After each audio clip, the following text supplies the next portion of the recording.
When I'm starting a new project as a sound designer, everything starts with the scripts, of course.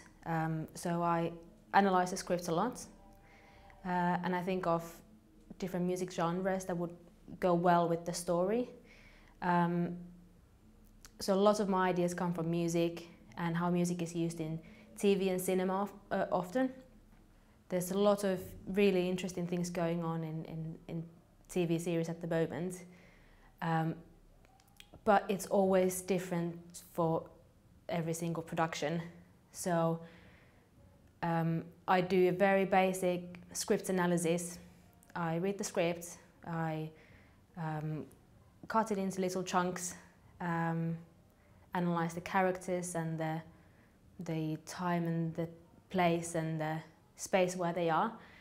And then I really need to start talking to the director, because it's all about the way the director wants to tell the story. And we need to find language how sound can help with the storytelling.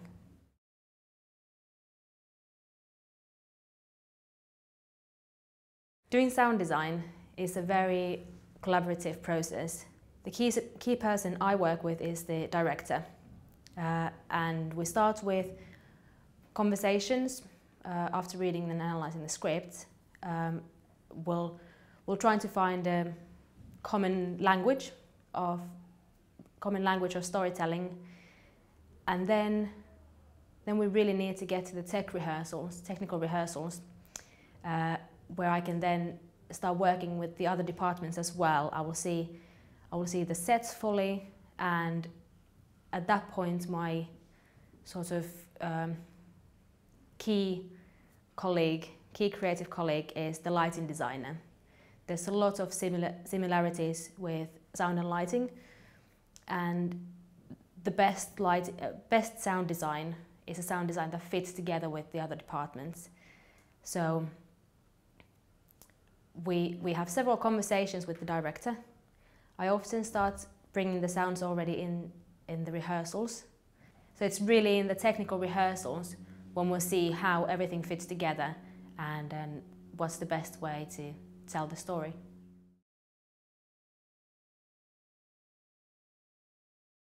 For Cuttin It, there's already a lot of music written into the script, so the characters are listening to Rihanna songs, and it's referenced a couple of times in the script. So it's a nice starting point. You already know something about these characters. It's a very clear and easy place to start with. They are both from Somalia, so we've looked into Somalian tunes and also other current R&B and hip hop tunes. These are teenagers in UK, and they will know what's current, and we need to be sort of on the pulse with the music in this one. Other than the songs that we actually hear, there's a lot of sort of background noises and atmospheric sounds where we try to enhance the emotional storytelling behind the words. There's a lot of very subtle little drones, background sounds, where we'll try and make the story a bit more 3D, give it a bit more depth and another layer. And then also there are clear sound effects that just help with the story moving on.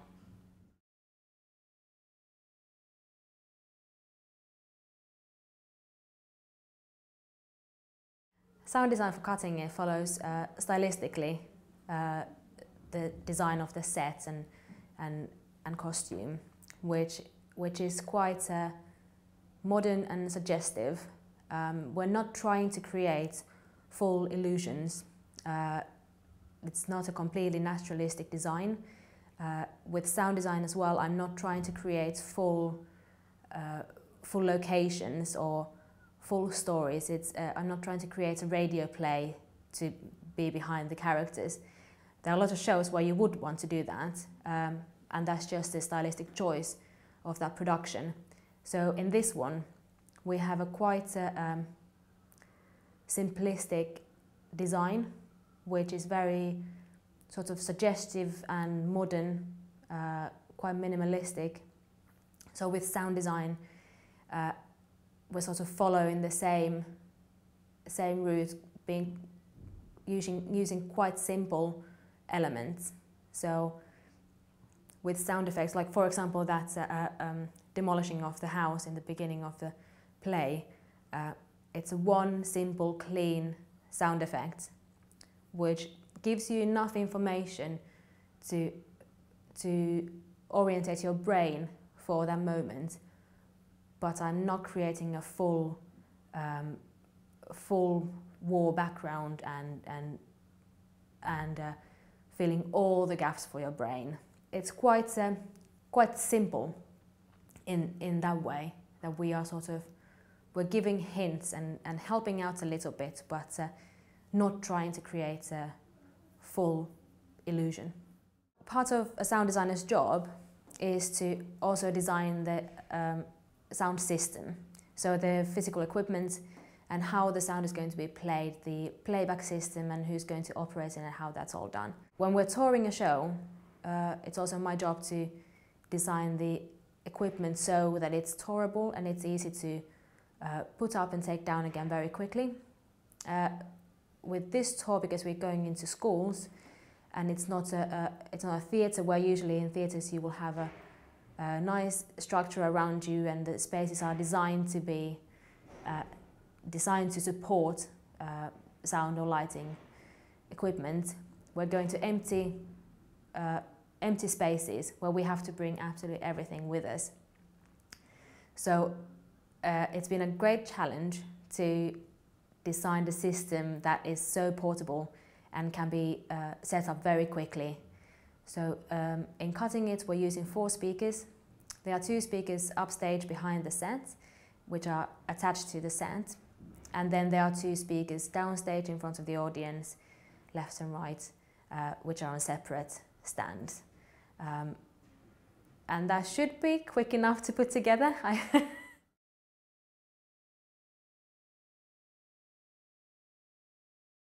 Cuttin It is a story about violence.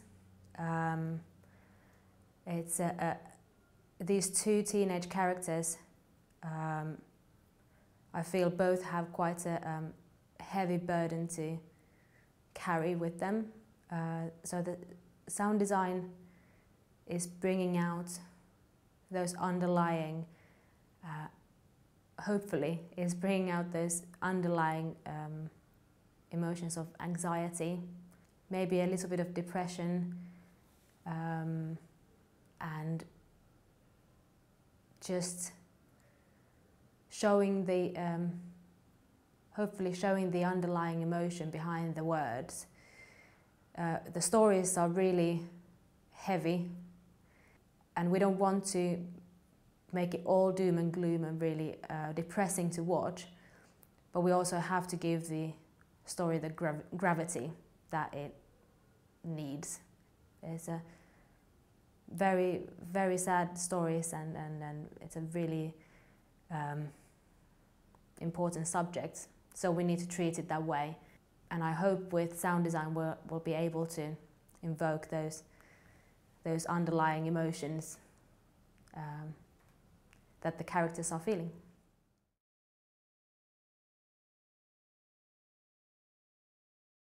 A big challenge with designing for Cuttin It has been the pace and the length of the play. So it's quite a short play compared to other productions. You would quite normally have a 2-act play, which would be an hour and a half, 2 hours, 2.5 hours long. This one is a little bit longer than an hour, and it has only 2 characters in it, and we move back and forth between them really, really quickly. The way it's written means that it has to also be quick. It's written to be quite a pacey, forward-moving piece. So with sound design, sound always happens in time, and you need time for sound. And when you have something that is meant to be quick, it's always a little bit of a challenge to sort of keep up with it and not slow it down. So we want to hear things, but we don't want to give them too much time. So that's a big challenge.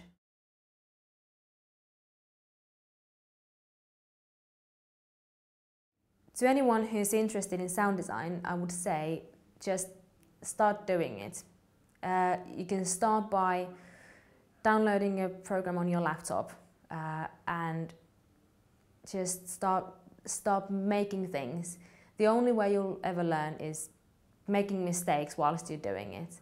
So don't wait for the right course or the right production or the right director to come along. Start doing whatever is easiest for you. If you're into music, start making music. If you're into DJing, continue DJing. Look into other programs. Look into how you can widen your skill set. And then get into fringe theatre. I went to uni. I got a BA degree in theatre sound design, but I don't feel like that's absolutely necessary. For me, uni was best for networking, really. The other thing is to try to get to know other designers. There's a great association of sound designers, which takes students in, and try to talk to other people. You might get a job as an associate or assistant. You can try get work experience in a sound hire company. These are all ways in. So work on your skills and try to get to know people. That's really it.